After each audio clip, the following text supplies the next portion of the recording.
वो उसका भंडारे चलते रहते, महात्मा लोग आते रहते, अपनी प्रजा को बड़ा सुखी रखता, किसी को दुख नहीं देता, बड़ा कल्याणकारी राजा था। एक दफा भंडारा लगा हुआ था, महात्मा लोग आ रहे थे, दो महात्मा आपस में बात कर रहे थे। एक बोला, ये जो राजा है ना, ये बड़ा अच्छा राजा है, ये बड़ा कल्याणकारी राजा है, ये प्रजा को बड़ा सुख देता है और महात्मा लोगों की सेवा करता है। दूसरा बोला, अगर इसका मेल बैलगाड़ी वाले महात्मा से हो जाए तो इसका कल्याण हो जाए, इसको भगवान की प्राप्ति हो जाए। ऐसा जो अच्छा आदमी होता है उसको थोड़ा ब्रह्म ज्ञान हो जाए तो वहाँ से इसको ब्रह्म ज्ञान मिल सकता है, तो इसका कल्याण हो जाएगा। ये बात राजा ने सुन ली। वो चले गए महात्मा। बाद में उसने वजीरों को कहा, वो बैलगाड़ी वाले महात्मा को ढूंढो। अब वो ढूंढने के लिए वजीरों ने अपने आदमी भेज दिए और आकर बताया कि बैलगाड़ी वाला महात्मा नहीं मिला। राजा बोला, कहाँ ढूंढा था? जी बड़े बड़े आश्रमों में, बड़े बड़े राजमहलों में, जहाँ बड़ी बड़ी दुनिया आपकी जाती है, वहाँ बड़े बड़े शासक होते हैं, वहाँ ढूंढा। राजा बोला, बड़े बड़े महलों में ढूंढा, तभी तो मिला नहीं। ये महात्मा कहीं कुटिया में मिलेगा, कुटिया में देखो। ढूंढते ढूंढते वो मिल गया। बोले, जी महात्मा मिल गया है और अपने ही राज्य में है। राजा ने 2 रथ धन दौलत के भरकर महात्मा के पास गया। बोला, मेरे को ब्रह्म ज्ञान दो और ये धन दौलत मैं आपको देता हूं। महात्मा बोला, भाग ज्ञान से बैठ जा, आ गया है ब्रह्म ज्ञान देने वाला, दे जा अपने राजपूत। उसने उसकी बात नहीं सुनी राजा की। राजा आ गया। राजा ने सोचा, कैसे किया जाए ब्रह्म ज्ञान? महात्मा जी तो मानते ही नहीं है। दोबारा उससे दुगना धन और अपनी एक सुंदर कन्या नौजवान उसको ले गया। फिर क्या रहा? बोला, जी ये लो धन, और जिस धरती पर आप बैठे हो ये मेरे ही राज्य में है, ये धरती भी सब आपको दी और ये सुंदर कन्या भी आपको दी, और मेरे को ब्रह्म ज्ञान दो।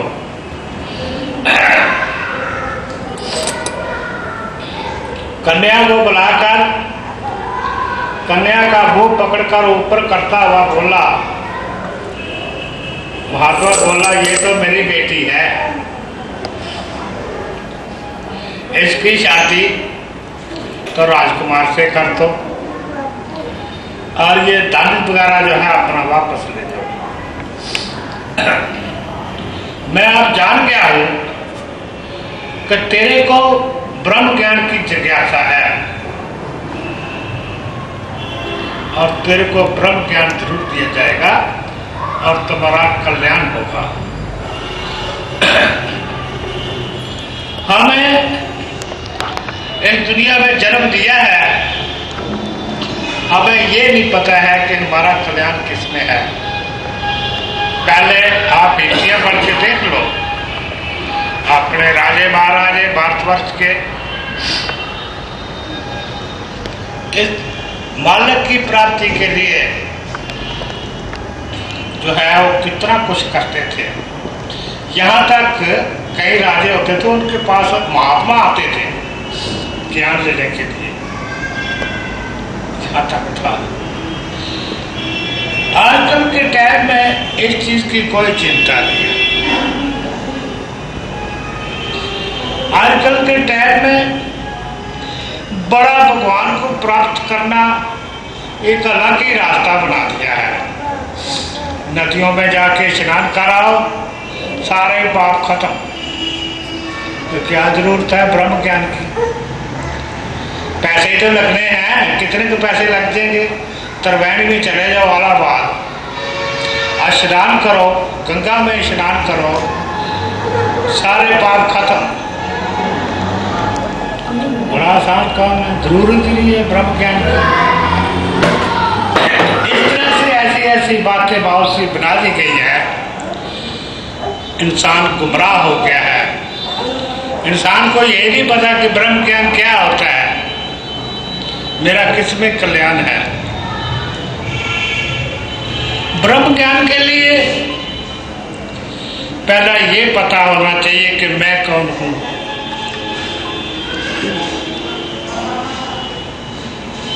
और मेरा स्वामी कौन है।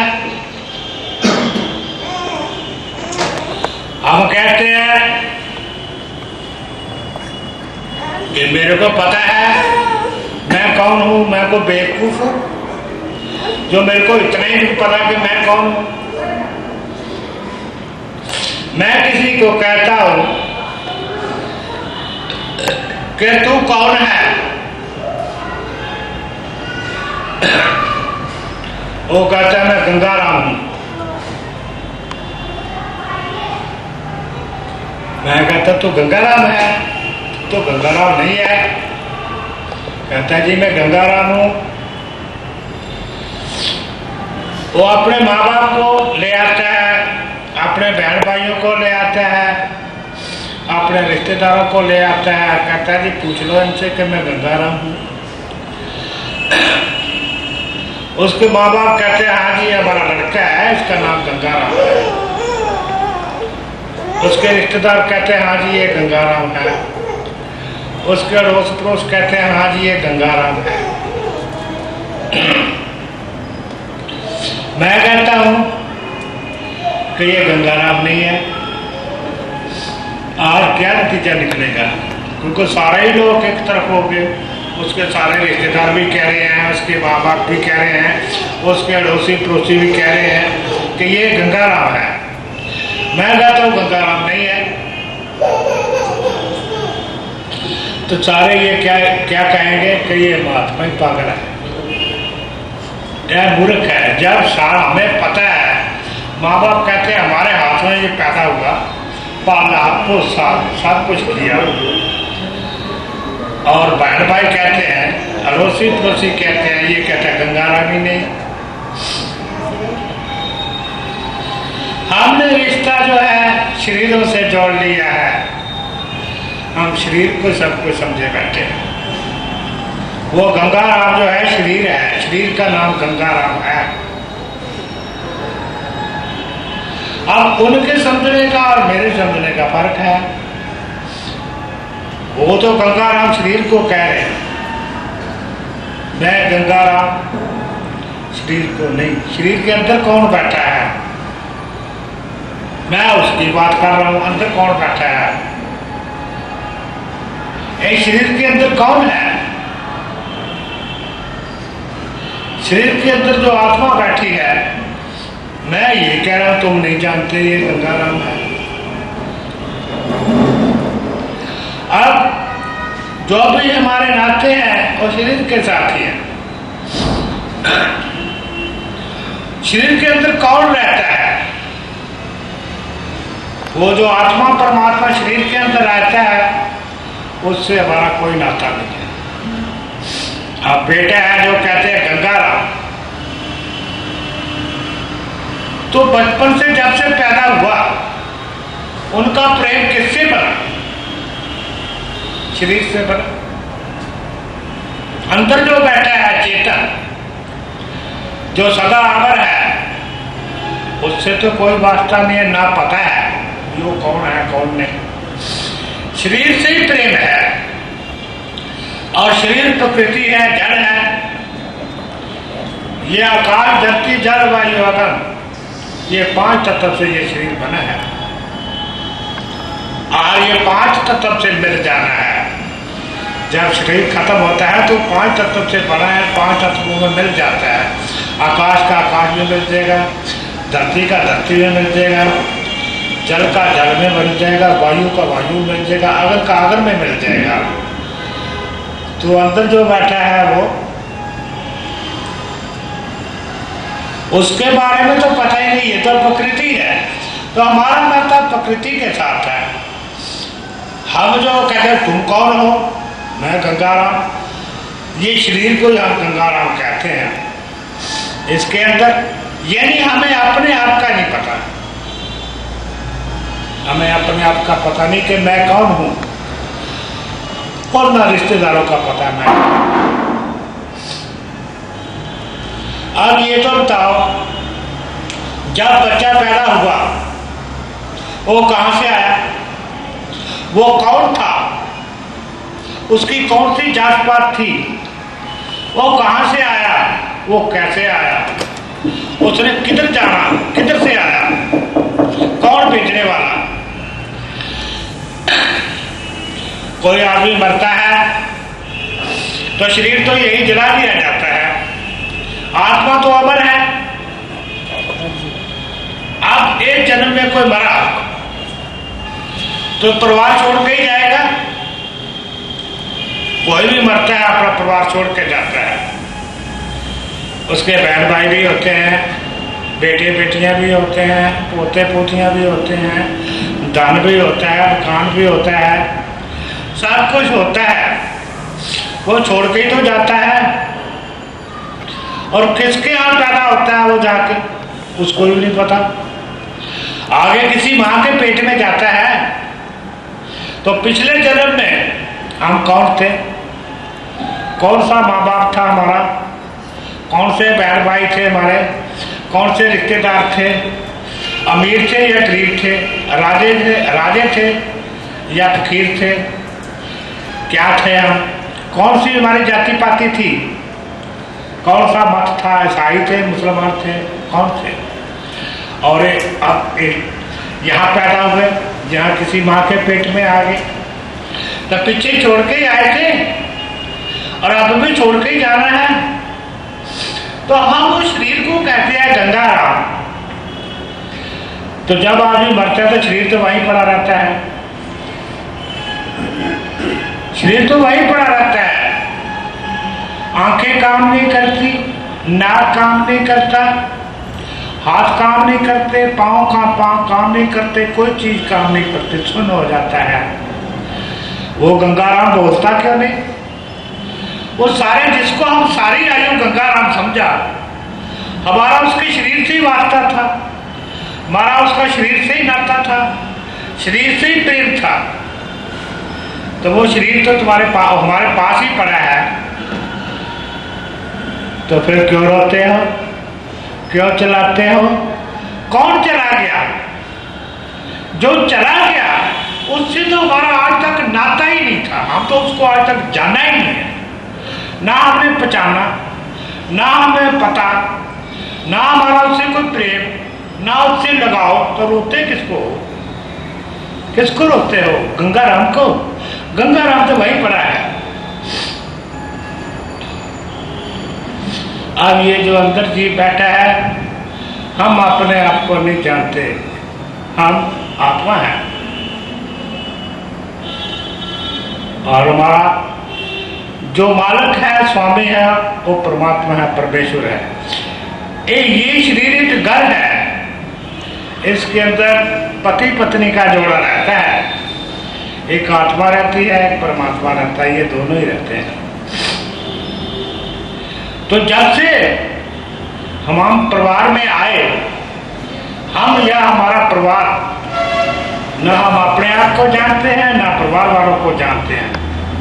वैसे हम कहते हैं ये मेरा बाप है, ये मेरी माँ है, ये भाई है, बंधु है, बेटा है, बेटी है, पति है, पत्नी है, मैं पड़ा हूं। अरे ये जिसको तू कहता है ये तो सारी प्रकृति है, ये तो मिटने वाली चीज है। जो आया है उसने जाना है। तुम लोग यहाँ सत्संग के लिए आए हो तो वापस अपने घर में जाओगे। जो आया ही नहीं उसने जाना कहाँ है? जो आया ही नहीं उसने जाना कहाँ है? जो पैदा हुआ है वो मरेगा, जो पैदा ही नहीं हुआ मरेगा कैसे? ये शरीर ही पैदा होता है और शरीर ही मरता है। आत्मा तो न पैदा होती है न मरती है, ये तो सदा अमर है। तो हमें इस मानव का चोला मिला है तो हमें यही नहीं पता कि मैं कौन हूं। कितने अफसोस की बात है। जिसको यही होश नहीं है, जिसको यही पता नहीं है कि मैं कौन हूं, तो वो क्या करेगा भक्ति? वो क्या अपना उद्धार करेगा? वो क्या कल्याण करेगा? वो तो नरकों में ही जाएगा। उसका रास्ता सीधा नरकों का ही है। क्योंकि जो आदमी समझता है, जो जानता है, जो ज्ञानी है, वो तो सोच समझ के चलेगा। और जिसको पता ही नहीं कि मैं कौन हूं, एक पागल है। और पागल घर बार छोड़कर दूर चला गया घर से। घर वालों को चिंता हो गई, आया हमारा बेटा। उसकी तलाश शुरू हो गई।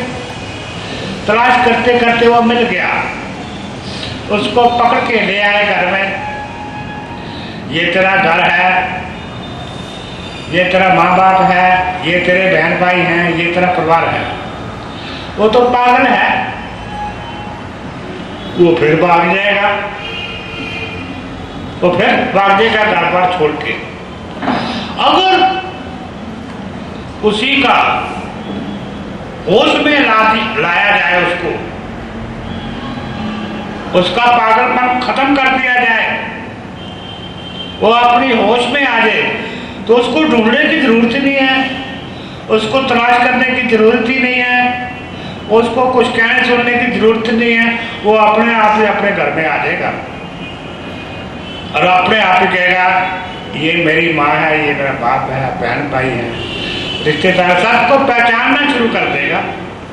अपने घर में रहेगा, हंसेगा, खेलेगा, मौज करेगा। तो हम कौन हैं?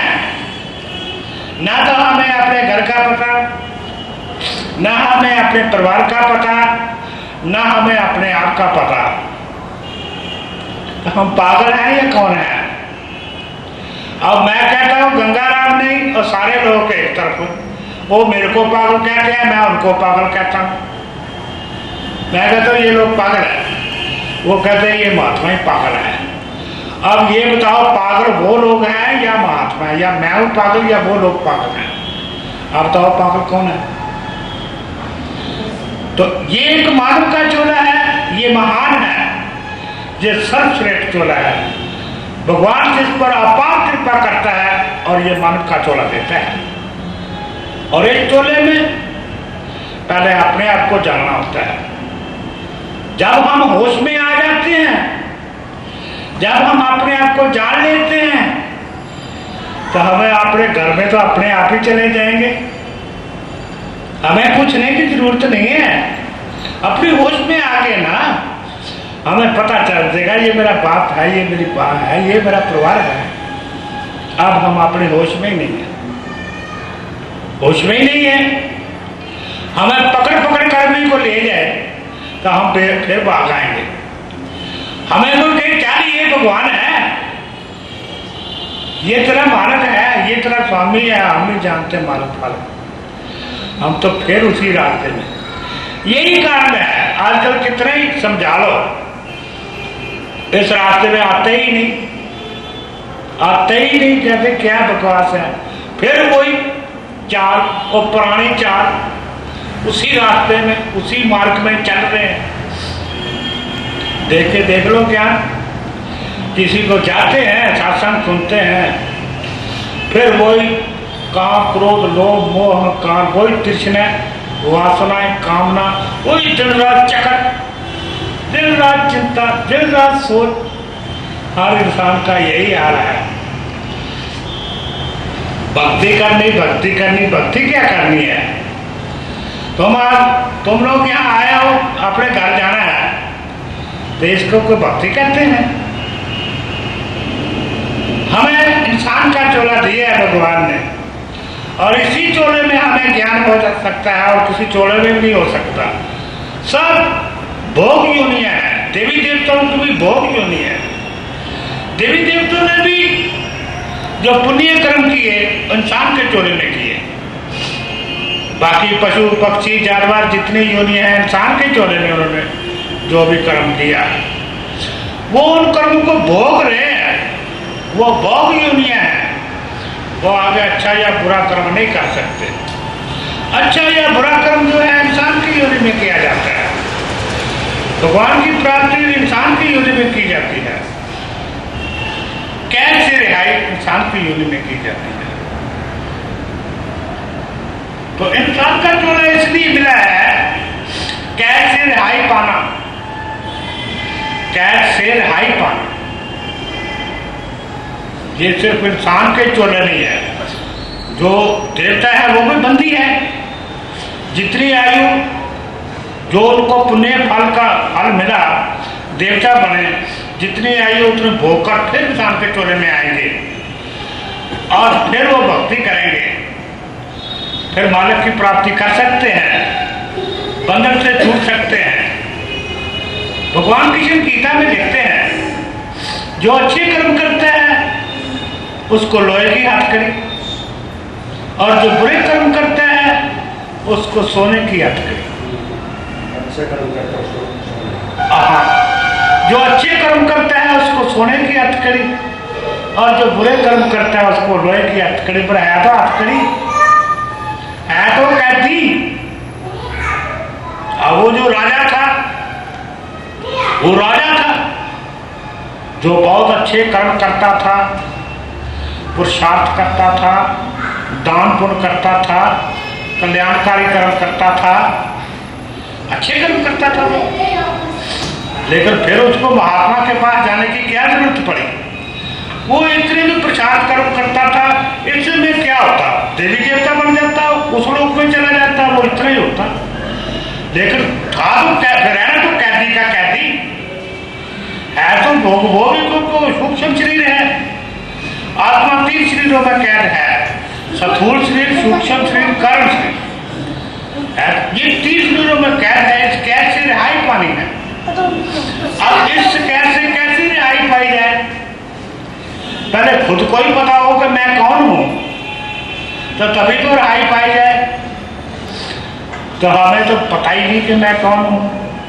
हमें तो इतना पता है मैं गंगाराम हूं। ये शरीर का ही पता है कि यही हूं मैं, ये शरीर ही मैं हूं।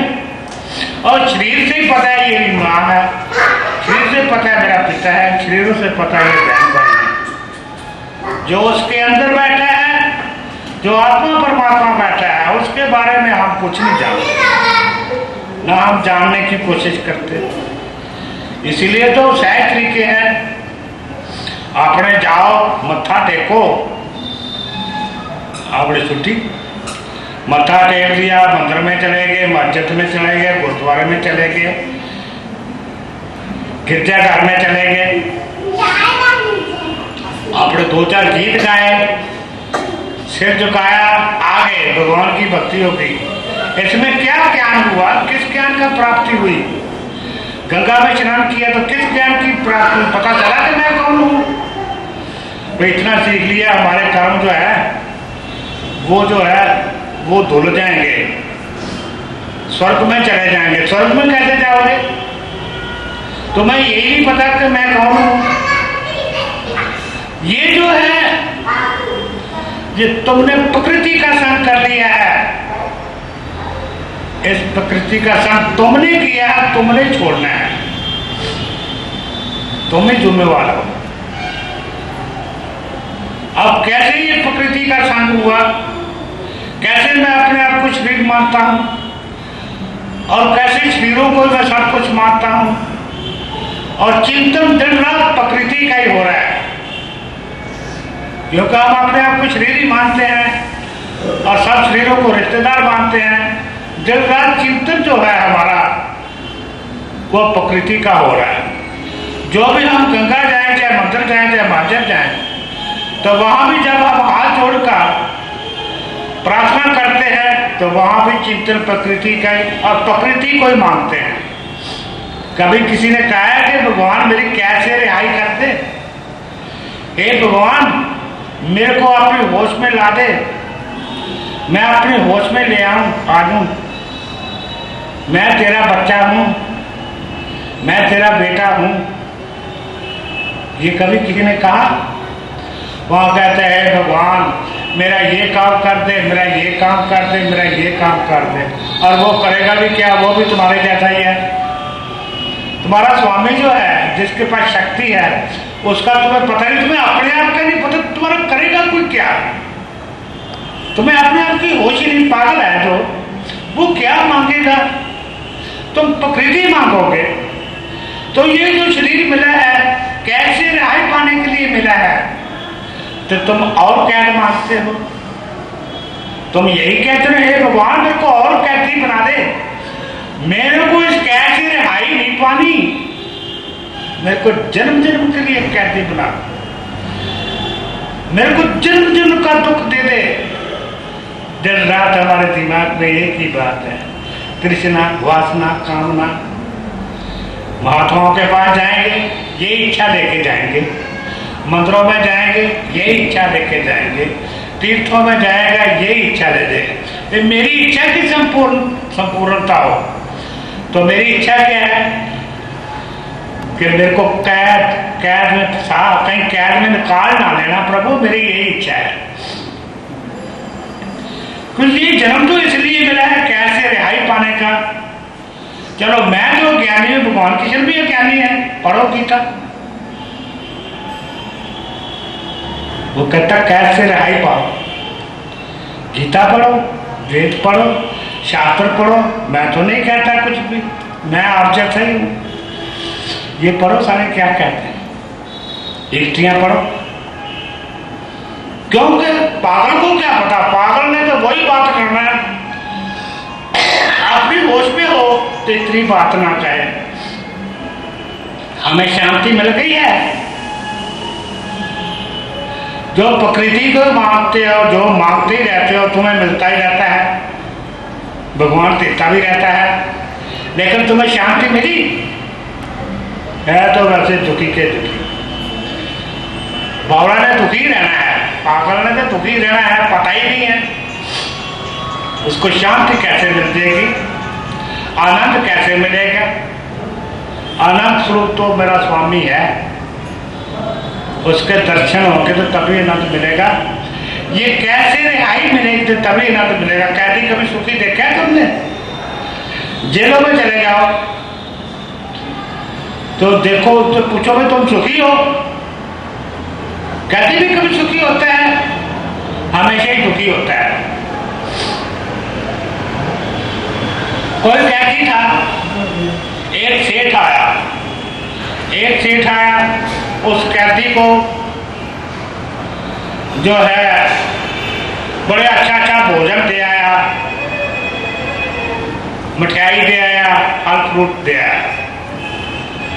दूसरा सेठ आया, उसने बड़े अच्छे वस्त्र दे दिए, दाम दौलत दे दिया उस कैदी को। तीसरा सेठ आया, उसने चाबी ली और ताले को लगा के ताला खोल के आजाद कर दिया, कैद से रिहाई कर दी। आप बताओ कौन सा सेठ अच्छा है? जो पहले ने बड़े बड़े अच्छे भोजन खिलाए और मठियाइयां खिलाई, पर है तो कैदी का कैदी, और दूसरे ने बड़े अच्छे वस्त्र दिए पहनने के लिए और दाम दौलत दिया, पर है तो कैदी का कैदी, और तीसरे ने कैद से रिहाई दिला दी। तो कौन सा अच्छा हुआ? चाहे अच्छे अच्छे वस्त्र ले लो, अच्छा अच्छा भोजन खा लो, जो मर्जी कर लो, पर है तो कहती के कहती तुम्हें शांति तो नहीं मिल सकती। कहती को कभी शांति मिला करती है, कभी आनंद मिला करता है। तुम है कहती की कहती, तुम्हें शांति नहीं मिल सकती, तुम्हें आनंद नहीं मिल सकता, तुम्हें कैसे रिहाई पानी है। ये मानव चोला इसीलिए मिला है, कैसे रिहाई पाने के लिए। ये 3 शरीरों में कैद है, ये आत्मा जो है 3 शरीरों में कैद है, ये कैसे रिहाई पाने के लिए मिला है। तो इसलिए हमें क्या करना चाहिए। अब ठीक है, चलो मान लिया अरबोपति बन के, खरबोपति बन के, बड़ा दाम दौलत भी हो गया सबको। मैं नहीं कहता ये नहीं होना चाहिए, होना चाहिए सब कुछ। ये तो अगर शरीर मिला है तो शरीर के लिए भोजन पानी सब कुछ होना चाहिए, परिवार के लिए सब कुछ होना चाहिए। इसका मतलब ये नहीं है, पर हम कहती है बौड़े है ना, आपने तो उल्टा मतलब ले लेना है जो भी हम बात करेंगे, क्योंकि हमें वो चीज का पता तो है नहीं, हमने इसका भी उल्टा ही मतलब निकाल लेना है। कहे भूखे मरना है, फिर जरा आजाद होता है वो भूखा मरता है। एक राजा है, राजे के नीचे कई गुलाम है, शाहूकार भी है, राजा तो राजा ही है। वो जो शाहूकार है या मुलाजिम है तो राजे पर ही डिपेंडेंट है, तो भी अच्छा खाते हैं, अच्छा पहनते हैं। ये नहीं बात, आजाद होकर वो शहंशाह का शहंशाह हो जाता है। उसका बाप जो है वो शहंशाह का शहंशाह है, सब लोकल कांतर के ब्रह्मांडों का स्वामी है, सब लोकल कांतर के पिंडों का स्वामी है, सब लोकल कांतर के जीवात्मों का स्वामी, सबका ही स्वामी है। तो जब वो आजाद होता है, कैसे रिहाई मिलती है, तो अपने घर चला जाता है, वो अपने घर चला जाता है, अपने प्रीतम से, अपने मालिक से उसका मिलन हो जाता है। तो फिर क्या होता है, वो सबका ही शहंशाह का। अब शहंशाह की जो बेगम है, जो शहंशाह की पत्नी है, वो भी शहंशाह हुई, शहंशाह का बेटा है वो भी शहंशाह हो गया। उसको किसी चीज की तृष्णा ही नहीं रहती, तृप्ति हो जाती है उसकी। जब मानव की प्राप्ति जो करता है वो इस लोक का, इससे भी बड़ा लोग, उससे भी बड़ा लोग, उससे भी बड़ा लोग, उससे बड़ा, सब लोगों का स्वामी हो जाता है। और जितनी जीवात्मा है, इस लोक का राजा जो है, सब राजों का जो ऊपर राजा है, फिर उससे भी बड़ा, उससे भी बड़ा, सब लोक के जीवों का वो राजा हो जाता है, वो सबसे ऊपर हो जाता है, क्योंकि उसने कैद से रिहाई पा ली और अपने घर चला गया। और सदा सदा के लिए आनंद मिलता है, अनंत को भोगता है, सदा सदा के लिए अनंत को भोगता है। दुख क्लेश का नाम निशान नहीं रहता ना, उसके किसी भी तरह का दुख नहीं रहता, सदा सदा के लिए दुख मिट जाते हैं, आनंद ही आनंद रह जाता है। यहाँ दुख ही दुख, अशांति शांति, वहां शांति मिलती है। और यहाँ चाहे करोड़ोपति बन के, चाहे अरबोपति या खरबोपति या गरीब या अमीर है, तो कहती का कहती है, तो दुखी का दुखी, दुख तो नहीं मिटा। इसलिए राजा लोग थे, राज करते थे, ये थोड़ा वो राज छोड़ देते थे, लेकिन वो कैसे भी रिहाई पा लेते थे और मालिक की प्राप्ति करते थे। राजा जनक था, जब उसको ज्ञान हुआ, जब उसके गुरु ने उसको ज्ञान दिया, वो कैसे रिहा हो गया। तो रहा तो फिर भी राजा ही वो जो है अष्टावक्र उसका गुरु था। अष्टावक्र अपनी मां के पेट में था, तो उसका बाप जो है उसकी माँ को ज्ञान की बातें सुनाया करता। पहले ये रिवाज होया करता था कि जब माँ के पेट में बच्चा होता था तो उसको ज्ञान की बातें सुनाते थे, गीता पढ़ते थे, ताकि बच्चा ज्ञानवान पैदा हो। अब वो बच्चा पेट से ही बोल पड़ा, पिताजी यहाँ गलत। अब उसके पिता को क्रोध आया, और तू अभी माँ के पेट से बाहर तो निकला, तू माँ के पेट के अंदर ही मेरा मुकाबला करने लगा है, तू कहता है यहाँ गलत। उसने उसको श्राप दे दिया, जा 8 अंगों से टेढ़ा पैदा होगा।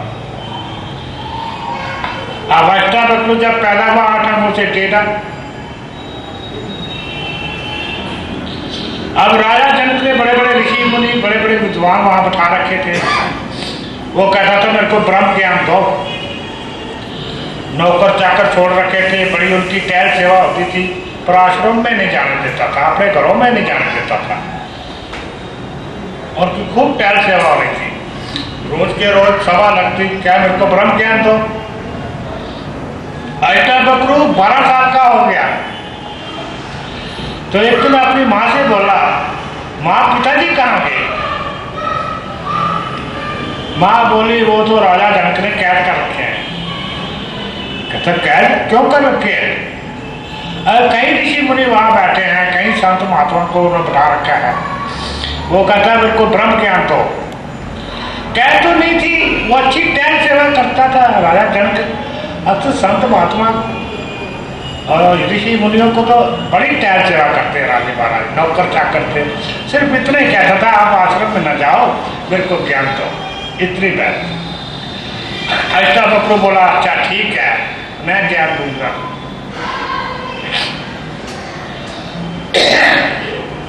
ऐसे सभा लगी हुई थी, राजा बैठा था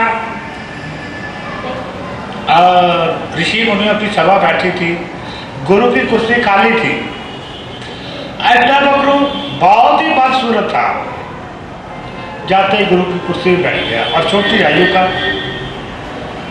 सारे ऋषि मुनि खिड़खड़ा के आते कि इतना बदसूरत और छोटी आयु का आकर गुरु की कुर्सी में बैठ गया।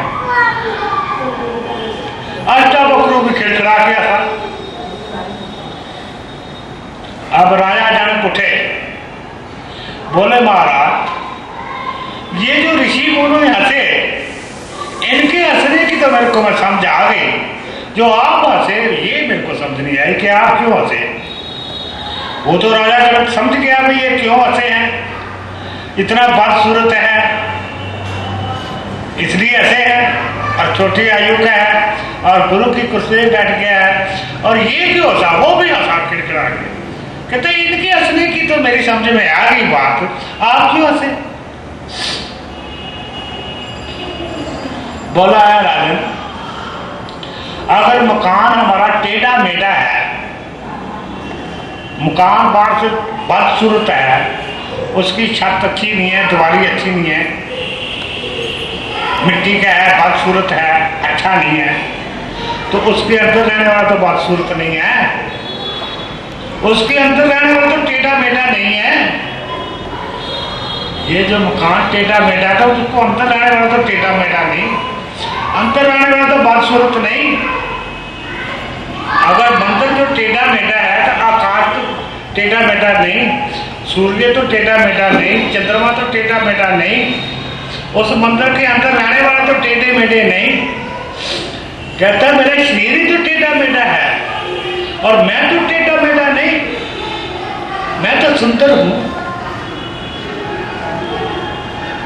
मेरे को उन्होंने देखा, मैं इस शरीर के अंदर मैं रहता हूं, मैं चेतन हूं, मैं आत्मा हूं। ये जो शरीर है ये तो एक कमरा है, ये तो एक कोठरा है, इसके अंदर हमारा रहना बसेरा है।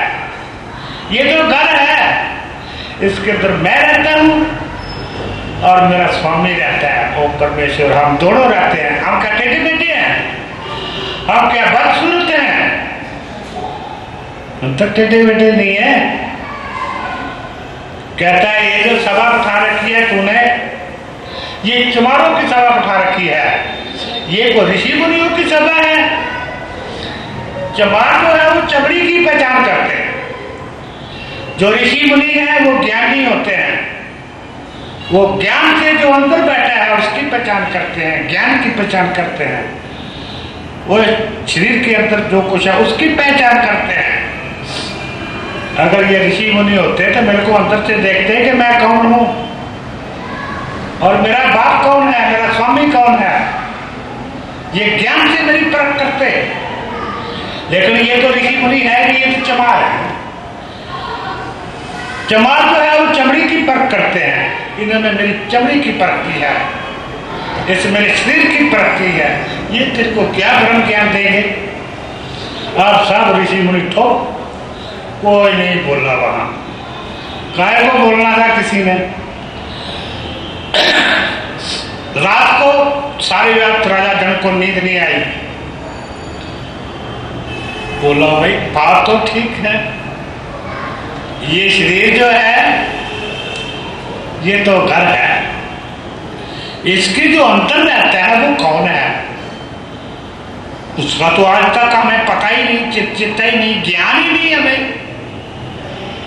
और इसी ज्ञान के मारे यही तो ज्ञान मैं चाहता था ऋषि मुनियों से कि मैं कौन हूं और मेरा स्वामी कौन है। इसने सही बात कही है, अब मेरी समझ में आई बात, अब मेरे को ज्ञान हो जाएगा। सभी लोग कोई कभी कुछ कोई कहता था, कोई कुछ कहता था, अब मेरे पता चला। सुबह उठा, घोड़े पर सवार हुआ, तो जब बाहर निकला तो अष्टा बबलू टहल रहा था। घोड़े से उतरा, पाँव में गिर पड़ा। कहा वो 8 आंखों से टेढ़ा, बदसूरत और 12 साल की उम्र, और कहा राजा जनक सम्राट, सब राजों के ऊपर राजा, और इतनी आयु और इतने वेद शास्त्र पढ़ गया और इतना तपस्वी, पाँव में पड़ गया। बोला महाराज चलो आप महलों में चलो, मेरे को सारी रात नींद नहीं आई। जो आपने बात कही ये बात सही कही कि मैं कौन हूं और मेरा स्वामी कौन है। मैं तो ये शरीर को सबको समझे बैठा था, ये राजमहल ही सबको समझे बैठा था, ये सब वही, ये बिल्कुल यही समझता कि यही सब कुछ है। महलों में गया, महाराज मेरे को ज्ञान तो। अष्टावक्र बोला दे मन, कहता दिया, कहता दे मन, दिया, दे मन, दिया। बोल ये शरीर किसका? राजा जनक कहता मेरा, कहता तेरा का है ये, जब मणि मेरे को दे दिया तो ये मेरा। बोल ये बुद्धि किसकी? बोल ये राजपाट किसका? कहता मेरा, कहता ये तेरा कैसे? जब तूने मणि मेरे को दे दिया ये भी मेरा। बोल रानियां किसकी? कहता मेरी, कहता तेरी कैसे? जब तूने मणि दे दी तो रानियां भी मेरी। बोल बेटे बेटियां किसके? कहता मेरे, कहता तेरे कैसे? जब तूने मणि दे दी ये भी मेरी।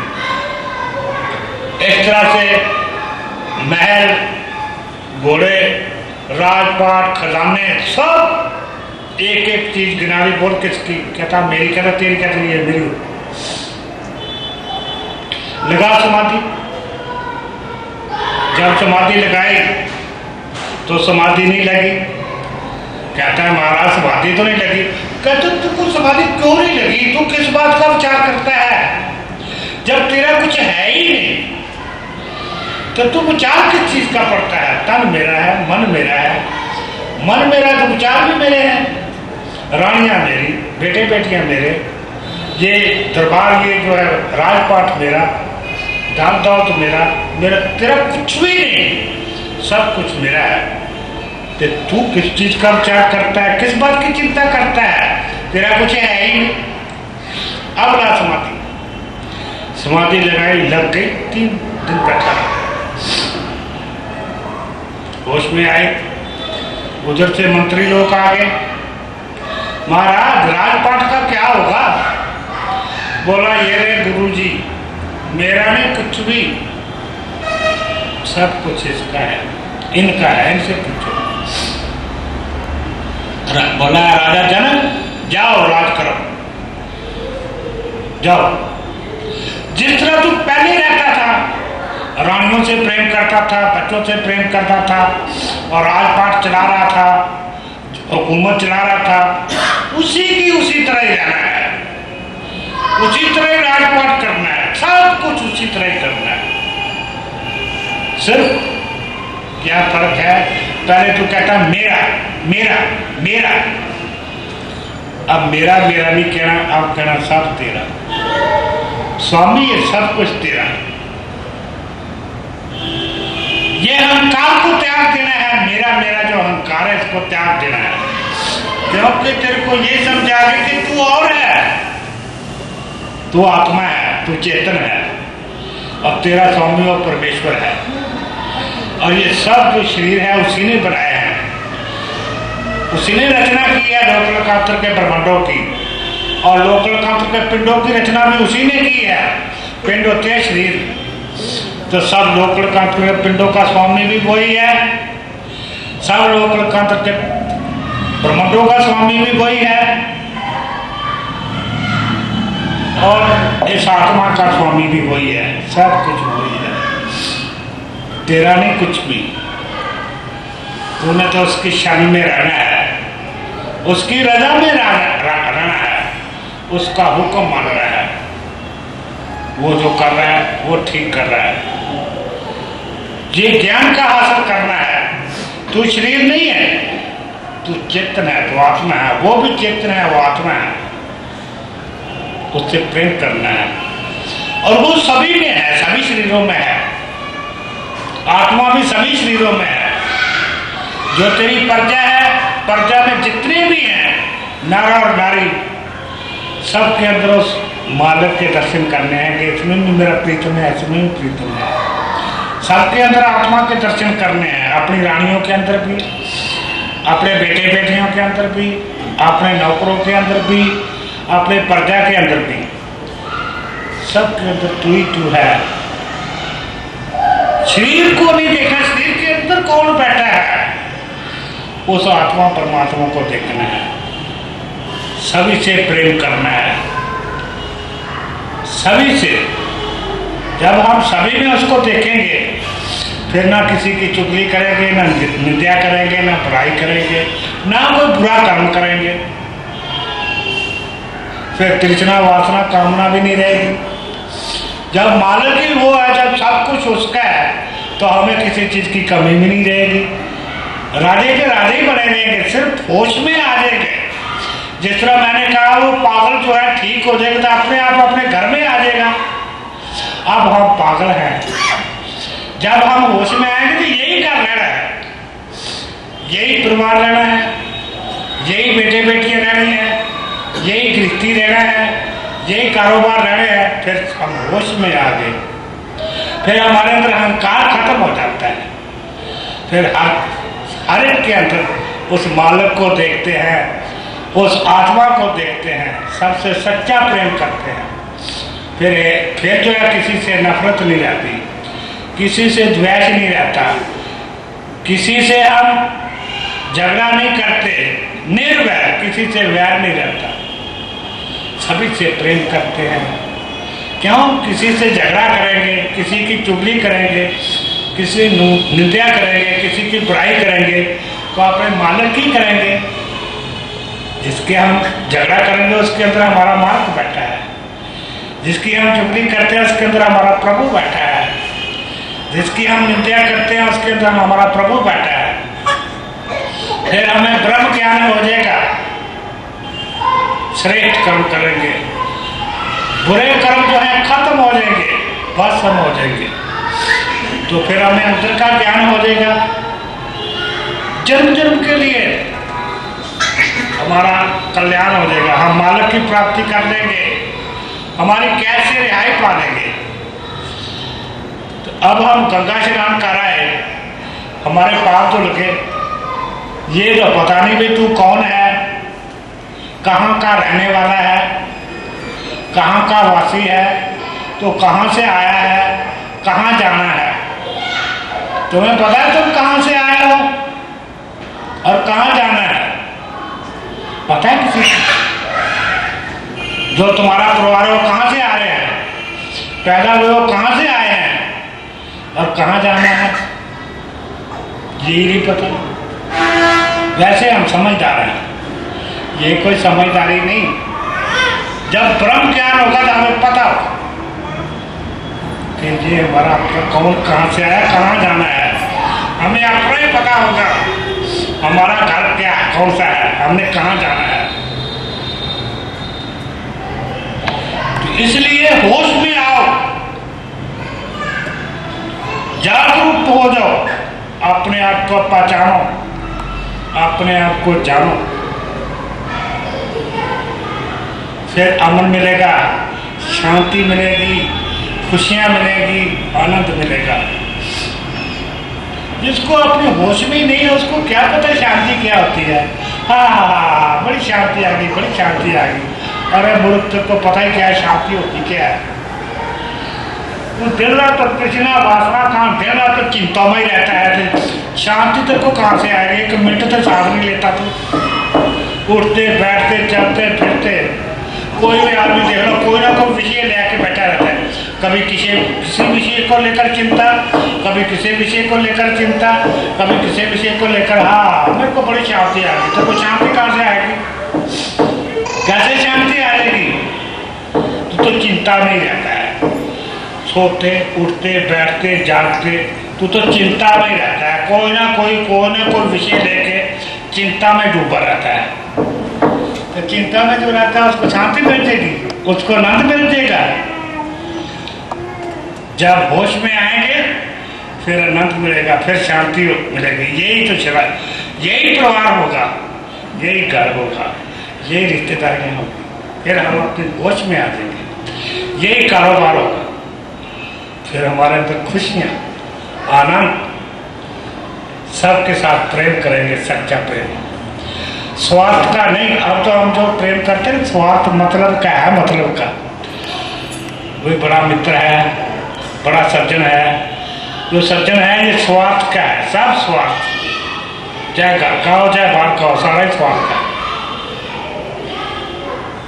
फिर जब हमें ज्ञान हो जाएगा फिर स्वार्थ नहीं होगा, निस्वार्थ प्रेम होगा, सच्चा प्रेम होगा। जब तक जिएंगे प्रेम नहीं खत्म होगा, प्रेम बढ़ता ही चला जाएगा। वो प्रेम अमर प्रेम होगा, वो मरने के बाद भी प्रेम होगा। अब जिसको हम कहते हैं ये गंगाराम है, मेरा ये है, वो गंगाराम कहाँ से आया था, कहाँ से आया था पता किसी को? तो कहाँ जाना उस गंगाराम ने? ये जो है शरीर गंगाराम ने साथ छोड़ जाना है। ये जो शरीर है जिसको हम अपना मानते हैं, इसने संग छोड़ देना है, एक दिन आना है। और गंगाराम ने भी संग छोड़ देना है, यानी बेटे बेटियों ने भी संग छोड़ देना है। और जितने महल माड़ियाँ हैं इन्होंने भी संग छोड़ देना है, फैक्ट्रियाँ भी, पैसा भी, जो सारी आई है, जो कुछ किया, भाग दौड़ की, जो कुछ बनाया, जो मेरा मेरा कहते रहे, ये मेरा घर, ये मेरे महल, ये मेरी फैक्ट्री, ये मेरे बेटे, ये मेरी बेटियां, ये मेरा, ये जो मेरा मेरा कर रहे हैं, इन्होंने एक दिन साथ छोड़ जाना है। ये याद रखना, ये झूठी बात नहीं, ये शरीर ने भी साथ छोड़ देना है। जो कमाया है यही रह जाना है, यही का यही। फिर बड़ा ही दुख होगा, मरते समय बड़ा ही दुख होगा। ओहो, सारी आयु उतरा किया, सारा ही फंस गया, बड़ा दुख होगा। क्यों? हमारा थोड़ा ये मालिक कह रहा है, इसका स्वामी तो मालिक, जिसकी चीज उसने ले ली। अगर जीते जी तो अपने होश में आ जाते हैं, ज्ञान हो जाता है। हम जीते जी, जिस तरह राजा जनक को ज्ञान दिया कि सब तेरा, जीते जी हम मालिक को कह गए, हे प्रभु ये तन भी तेरा, ये मन भी तेरा, ये बेटे बेटियां भी तेरी, ये धन भी तेरा, ये सब कुछ तेरा, मेरा तो कुछ भी नहीं। तो मरते समय हमें कोई दुख नहीं होगा, तो मेरा है भी तो दुख का है का। तो वो जिसको हम मेरा मेरा कहते हैं, जिसको हम अपना मानते हैं, वो अपना है नहीं, और जो अपना है उसको हम अपना मानते नहीं। लोग कहते हैं कि क्या करें, मन नहीं मानता, भक्ति नहीं लगती, मन पे चैन रहता है, मैं भक्ति करता तो हूँ, क्या करूँ, बस वो मन नहीं लगता। मन तेरा कैसे लगेगा भाई? जो अपने हैं, अपने को तो हम अपना मानते नहीं, तो जो अपना नहीं है उसको हम अपना मानते हैं। ये सारी दुनिया मानता ही है। जिसको हम अपना मानते हैं उससे हमारा प्रेम हो जाता है, और उसका चिंतन अपने आप ही होता है, उसका चिंतन करने की जरूरत ही नहीं है। और जिसको अपना नहीं मानते उसका चिंतन कैसे होगा भाई, उसका सिमरन कैसे होगा? शरीर को अपना मानते हैं, बेटे बेटियों को अपना मानते हैं, ये घर बार को अपना मानते हैं, इसका चिंतन कर रहे हैं ना दिन रात। बेटा चला जाए तो चिंतन करने की जरूरत नहीं है। बेटा किसी का घर से चला जाए तो माँ चिंतन करती है, बाप चिंतन करता है, अपने आप ही होता है। क्यों? वो मेरा है, उसको अपना मान लिया, ये मेरा है। उसके साथ जिसको हम अपना मान लेते हैं उससे प्रेम हो जाता है। जिससे प्रेम हो जाता है उसका चिंतन अपने आप होता है, उसका सिमरन अपने आप होता है। वो बेटे का सिमरन अपने आप होता है ना, करने की तो जरूरत नहीं है, ना करना चाहे तभी होता है, क्योंकि हमने उसको अपना मान रखा है। जिसको अपना मान लेते हैं उसका प्रेम हो जाता है। वो जो अपना है उसको हम अपना मानते ही नहीं है, तो उससे प्रेम कैसे होगा? तो फिर उसका सिमरन कैसे होगा? जिसको हम अपना ही नहीं मानते उसका सिमरन कैसे होगा? वो अपना है। जब हम पैदा नहीं हुए तब भी वो हमारे साथ था, वो परमेश्वर आत्मा के साथ था, अब भी वो हमारे साथ है, मरने के बाद भी वो हमारे साथ होगा। तो वो अपना हुआ, वो हमेशा वो कभी भी हमारा साथ नहीं छोड़ता, और मेरा हमेशा ही हमारे साथ। तो ये जो जिसको हम अपना मानते हैं, पैदा होने से पहले ये हमारे साथ नहीं थे, था ये परिवार, या ये शरीर था तुम्हारा पैदा होने से पहले, ये वाला शरीर और ये परिवार सारा था, ये सारा धन दौलत जो कुछ भी है ये था पैदा होने से पहले। पैदा होने से पहले भी ये हमारे साथ नहीं था, ये शरीर भी नहीं था, और मरने के बाद भी ये हमारे साथ नहीं रहेगा। ये शरीर भी नहीं रहेगा, ये धन दौलत, ये बेटे बेटियां कोई नहीं रहेगा। तो फिर अपना कौन हुआ? असली साथी कौन हुआ? वो जो हमारा पैदा होने से पहले भी था हमारे साथ, वो जो परमेश्वर है, वो अब भी हमारे साथ है, और मरने के बाद भी हमारे साथ रहेगा। वो तो हमारा अपना नहीं। और ये जो है हमारा शरीर और ये जितने रिश्तेदार हैं, ये पैदा होने से पहले हमारे साथ नहीं थे, और मरने के बाद भी हमारे साथ नहीं रहेंगे। ये हमारे अपने, ये हमारे साथी। तो पागल है या आक्रामक है, ये समझदार है। जो अपना है उससे हम प्रेम नहीं करते, जो अपना नहीं उससे हम प्रेम करते हैं। जो सदा संग है, जो दुख सुख के टाइम हमारे काम आता है, हमेशा वही तो काम आता है। जब हमें बहुत दुख होता है ना, तो फिर हे प्रभु, फिर कैसे प्रभु याद आ जाता है। सुख में नहीं, दुख में कोई भी ले लो, फिर प्रभु याद आता है। एक दफा एक आदमी बोला, किसी महात्मा के पास गया, बोला महाराज मेरे को नामदान दे दो। बोला ऐसे है, कल मैं नदी किनारे जमुना में स्नान करने जाऊंगा, तो वहां आ जाना, वहां तेरे को नामदान दूंगा। अब वो जो आदमी नामदान देने वाला था वो मेरे जैसा था, चला दुबला पतला सा, कमजोर सा, और जो महात्मा नामदान देने वाला था वो बड़ा तगड़ा हट्टा था। जमुना में जब अंदर स्नान करने लगा, कहता आजा अंदर आजा, तेरे को नामदान देता हूँ। वो भी अंदर चला गया जमुना के, उसकी यहाँ गर्दन से पकड़कर उसको पानी के में डबो दिया। आप वो बोले हे भगवान बचा, हे भगवान, वो भी जोर लगाने लगा, वो किसी तरह बच जाइए तो मरूंगा मैं। इसलिए तो पकड़कर अच्छा नामदान देने लगा है, इसलिए नदी के मैं डबो दिया मेरे को। वो लगा जोर लगाने और लगा भगवान को याद कर, हे भगवान बचा। फिर ना कोई माँ याद रही, ना बाप याद रहा, ना बेटे बेटियां याद रही, ना दांताओं याद रहा, कुछ नहीं याद रहा है, भगवान ही रह गया। हे भगवान बचा, हे भगवान बचा। अब वो तो अपना जोर लगाए ऊपर को उठने की कोशिश करे महात्मा, फिर नीचे को। महात्मा जोर लगा रहा है कि इसको नदी के मैं, वो जोर लगा रहा है कि मैं नदी को ऊपर आ जाऊं। कसम काश होता रहा। आज जब आदमी के प्राण निकलने को आते हैं ना, तो अपना पूरा ही प्राण लगा देता है, भगवान का भी पूरा उस टाइम रटा लगाता है। उस टाइम तो साकी हो जाता है ना, आगे पीछे कुछ नहीं लगता है हमारा भगवान। ऐसे ऐसे टाइम में ना भगवान बहुत तो कोई रहता है जिनको हम अपना मानते हैं ना, उनका नाम नहीं आता। फिर इस टाइम तो फिर वही आ जाता है जिसको कभी सिमरन, जिसका जो हमारा अपना साथी नहीं। हे भगवान बचा, हे भगवान बचा। वो ऐसी भगवान की माया और छुड़ा के ना वो नदी के बाहर आ गया। महात्मा जी भी आ गए। महात्मा जी बोले आज तेरे को मैं नाम दान देता हूँ। वो दोनों हाथ जोड़ के बोला, ऐसे नाम दान से मैं बाज आया, मेरे को नहीं ऐसा नाम दान चाहिए, तू मेरा तो तेरे आगे हाथ जोड़ता हूँ। मैं वो कहता मेरे पास तो आप कहता मैं नहीं आता, मेरे को नाम दान चाहिए।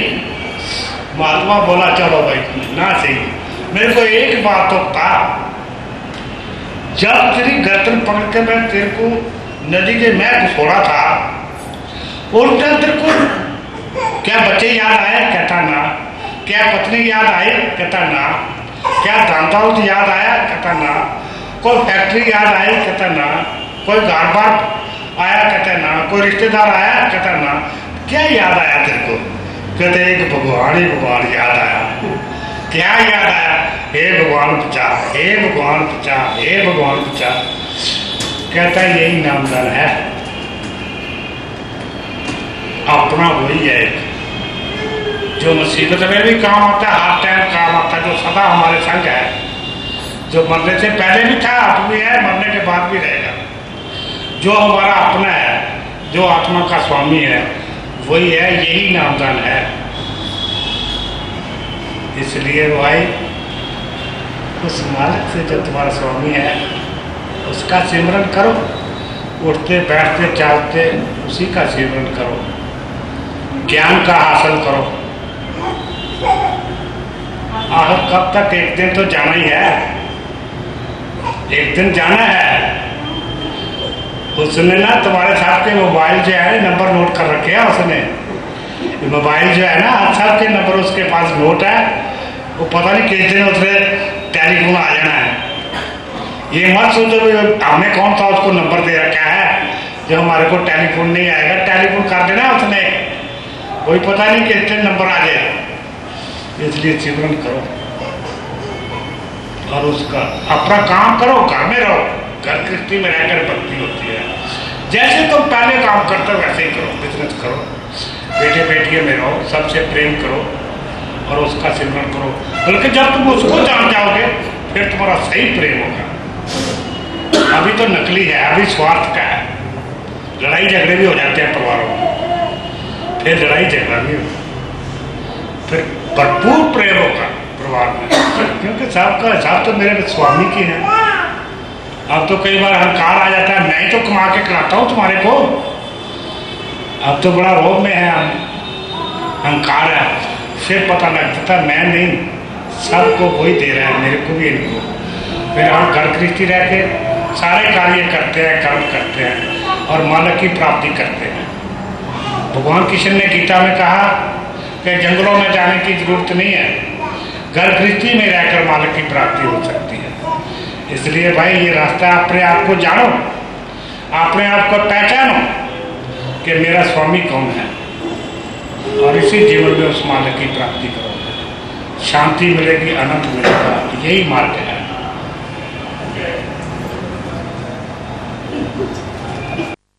महात्मा के पास जाया करता। महात्मा उसको ज्ञान देता।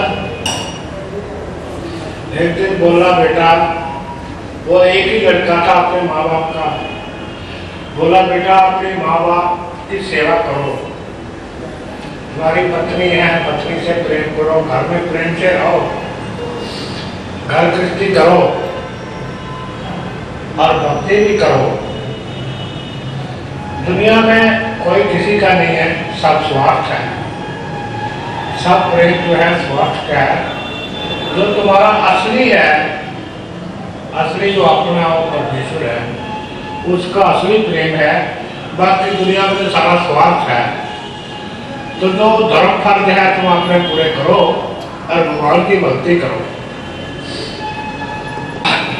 महाराज जी, गुरु जी, सारी बातें आपकी ठीक है, मैं माँ बाप की सेवा भी करूँगा, पत्नी से प्रेम करूँगा, घर में प्रेम से रहूँगा और अपने कारोबार भी करूँगा, सच है बात है। लेकिन ये जो तुम कहते हो ना मतलब की दुनिया है, ये नहीं मैं मानता। क्योंकि मेरी माँ मेरे बिना रह नहीं सकती, मेरा बाप भी मेरे बिना नहीं रह सकता, मेरी पत्नी ये है वो रह नहीं सकती, खाना नहीं खाती मेरे बिना। बोला, अच्छा कोई बात नहीं बेटा। निकलता गया, वो जाता रहा। उसने, महात्मा ने उसको श्वास रोकने की विधि बता दी, भाई श्वास कैसे रोक दिया जाता है। एक दिन बोला, ऐसे करना, अपनी माँ को कहना, माँ मेरे पेट में कुछ गड़बड़ है,